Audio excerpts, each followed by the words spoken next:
യോഹന്നാന്റെ സുവിശേഷം 14-ാമത് അധ്യായത്തില് തന്റെ മരണത്തെ ഇങ്ങനെ മുന്നിൽ കണ്ടുകൊണ്ട് ആ 33-കാരൻ പറയുക, 33 വയസ്സുള്ള ആ ചെറുപ്പക്കാരൻ തന്റെ ശിഷ്യരോട് പറയുക, നിങ്ങളുടെ ഹൃദയം കലങ്ങരുത്. എന്തുകൊണ്ടാണ് ഈ 33-കാരൻ അങ്ങനെ പറയാൻ കഴിയുക? കാരണങ്ങളോടെ പറയുന്നുണ്ട്. നിങ്ങളുടെ ഹൃദയം കലങ്ങിപ്പോകരുത്. ഈ മരണം അത് സ്വന്തമാകട്ടെ, പ്രത്യേകിച്ച് പ്രിയരായവരൊക്കെ ഇങ്ങനെ വേർപെട്ടു പോകുമ്പോൾ, അവർ നമ്മിൽ നിന്നൊക്കെ വാങ്ങിപ്പോകുമ്പോൾ നമ്മുടെ മനസ്സൊക്കെ ഇങ്ങനെ വല്ലാതെ കലങ്ങിപ്പോകും. അപ്പോഴൊക്കെയാ ഈ വാക്കുകൾക്ക് ഭയങ്കര ശക്തി. നിങ്ങളുടെ ഹൃദയം കലങ്ങരുത്. എന്തുകൊണ്ടാണ്? നിങ്ങൾ എന്നിൽ വിശ്വസിക്കുക. നമ്മുടെ ഏറ്റവും വലിയൊരു ബോധ്യം എന്ന് പറയുന്നത് വിശ്വസിക്കാൻ കൊള്ളാവുന്ന ഒരാളും. ക്രിസ്തീയത്തിന്റെ ഏറ്റവും വലിയ അടിസ്ഥാനം എന്താ? കർത്താവിൽ വിശ്വസിക്കുക.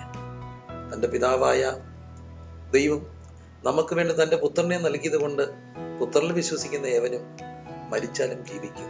എന്നിൽ വിശ്വസിക്കുന്നവൻ മരിച്ചാലും ജീവിക്കും. ജീവിച്ചിരുന്ന് എന്നിൽ വിശ്വസിക്കുന്നവൻ ഒരു നാളും മരിക്കുകയും. ഈ മരണത്തെയൊക്കെ ഇങ്ങനെ അഭിമുഖീകരിക്കാൻ നമ്മളെ സഹായിക്കുന്ന ആ വാക്കുകൾ, അത് പറഞ്ഞത് 80-കാരനൊരു ആളല്ല, 90-കാരനൊരു ആളല്ല, 33-കാരൻ പറയുക, നിങ്ങളുടെ ഹൃദയം കലങ്ങിപ്പോകരുത്, എന്നിൽ വിശ്വസിക്കുക.